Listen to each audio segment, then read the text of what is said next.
ibi bintu byose navuze haruguru, izi mbogamizi zose n'izindi zigize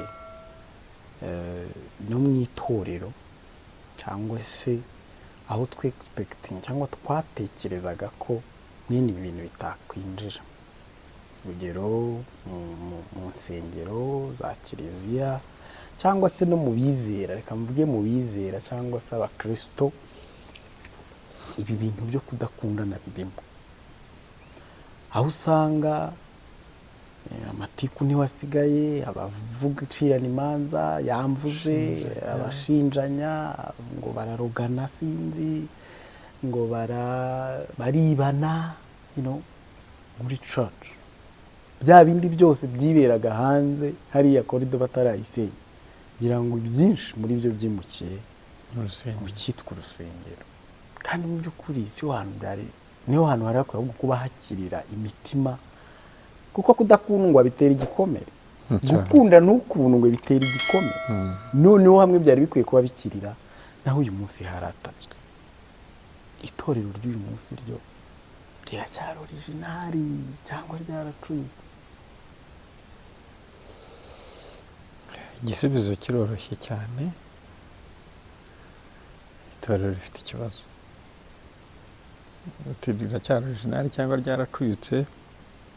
Byaracuyutse, kubera ko ibikorerwa ahandi hose no mu itorero birahari. Ariko tuze gutandukanya itorero ry'ukuri n'abanyetorero cyangwa idini, itorero ry'ukuri n'abanyetorero. Yego, sinzi niba mbyise neza, ariko ndashaka kuvuga ko uko itorero rikwiye kumera, uko itorero rimeze ririmo ibyo byose tunenga, ntabwo ari cyo gisobanuro cy'itorero. Ntibinavuze ko abantu bose, abanyetorero bose ari uko bameze. Ubwo bibaye ko bose ariko bameze, niko itorero ryaba rimeze cyangwa rikwiye kumera. Nicyo nashaka ko dutandukanya. Kuba hari ibikorwa bitari byiza cyangwa kunenga abanyetorero, ntabwo bikwiye gufatwa nk'aho ari ryo torero. Nk'uko twavuze hanze ko abantu mu mibanire yabo cyangwa gukonja k'urukundo, ntabwo bivuze ko urukundo rutagikenewe cyangwa rutagihari. Oyaye, hari abantu muri wa mwanya mukeya, nabyo wenda twakabaye twabikomojeho, tukavuga ko ntabwo urukundo nkunda rukwiye kugaragazwa n'incuro musura cyangwa inshuro mugeraho. Wigeze kuvuga uti hari abadukurikirana badashyira komenti zabo ku rubuga nyirizina, ariko baca inyuma bakambwira ko ibiganiro dukora bibagirira umumaro.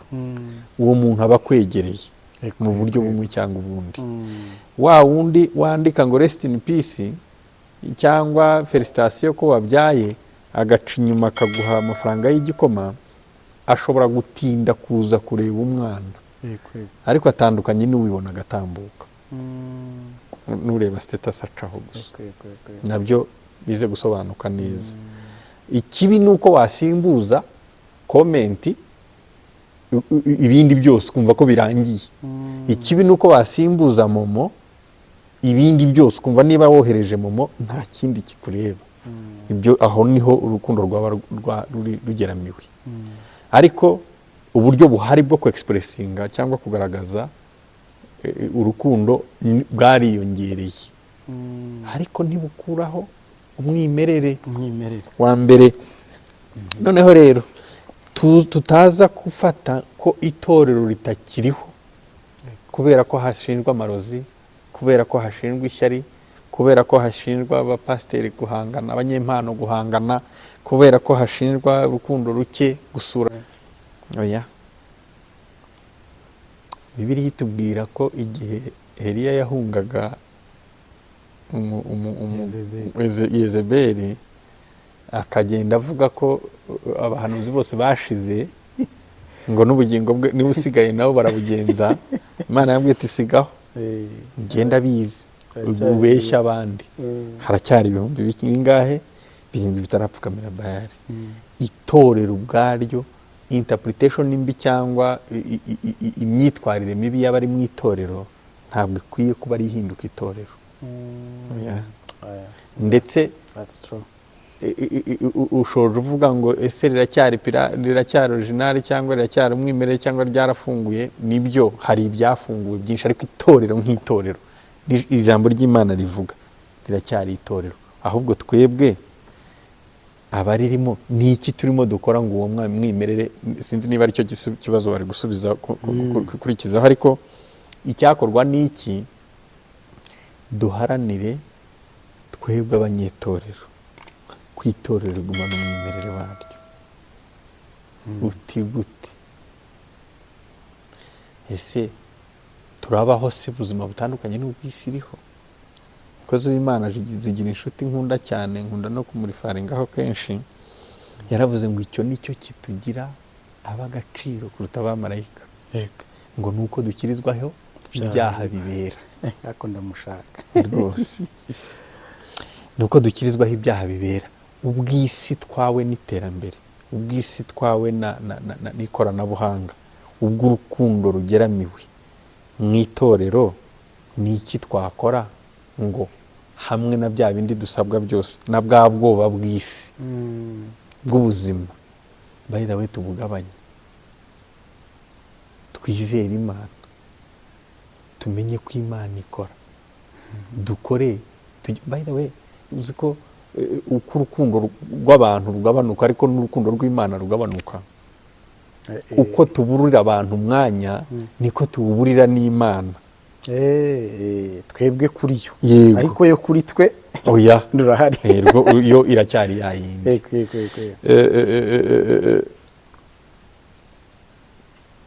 Bibiliya itubwira ko umuntu mugenzi wawe ubona ari ishusho y'Imana, imibanire iyo unaniwe kubana nawe uko bikwiriye, biragoye ko wabana neza n'Imana utabona.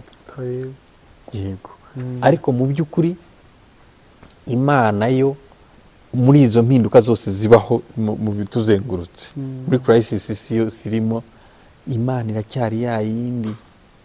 Tuyibonera umwanya, bitaza kumvikana nabi ko umuvuduko w'iterambere n'ikoranabuhanga tudakwiye kugendana nawo twebwe abizera Imana, ngo hanyuma tujye gusenga tureke gukora. Ibyo byumvikane neza, dukore ndetse cyane kugira ngo isi itaducishamo ijisho.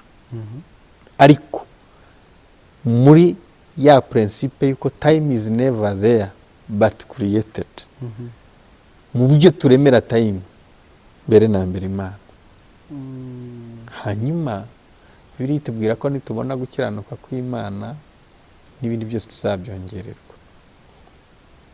Dukore, wenda cyaba ikindi kiganiro cy'uko dushobora gusenga tunakora. Actually ni nayo navuga mwimerere wacu, ni ukuba abambasada b'Imana, ni ukuba niba ndi umukristo hano ariko nje no muri business, kandi naho nkomeze mba umukristo ariko nanakora. Uyu munsi nabonye video kuri TikTok, umugore n'umugabo babana, umugabo atangira kuburira umugore time, amubanira nabi. None umugore arabyuka mu gitondo, agiye muri douche, agiye mu ndorerwamo yo muri douche, ati uko nireba ku Mana naza guhagarara iyi ndorerwamo imwereke ikiri imbere, apana umubiri, imubere igipimo kimwibutsa uko nkaraba arimo abrosa, uko nkaraba aya mazi akankuraho umwanda, umukarabye uko ateka, ati Mana ibi biryo nabirya bimukurikirane, ashyiramo umunyu, ati ko nongeramo aka karungo ukamubunge. Mu minsi nk'ibiri itatu umugabo ubwe yarahindutse. Ntabwo ushobora gucika ibyo bintu, umutongero ntabwo amasengero. Niba ndi mu kazi rero nkora, ntabwo bimbuza gusenga. Ntabwo gusenga ari ukwirirwa mu butayu, mu buvumo, mu mazi ameneka, nabyo ni bizima, ariko ntabwo ari byo byonyine bigaragaza ko umuntu yasenze. So itorero icyo ryakora rero ni ukugumana umwimerere waryo, rikaba uburuhukiro. Ibyo tutabonye mu miryango, itorero ritubera umuryango ribidukorere. Yego, ibyo tubuze ku bavandimwe, wa mwiryane nitugera mu rusengero tubureyo, dusangeyo urukundo, ariko ari twe twabikoze.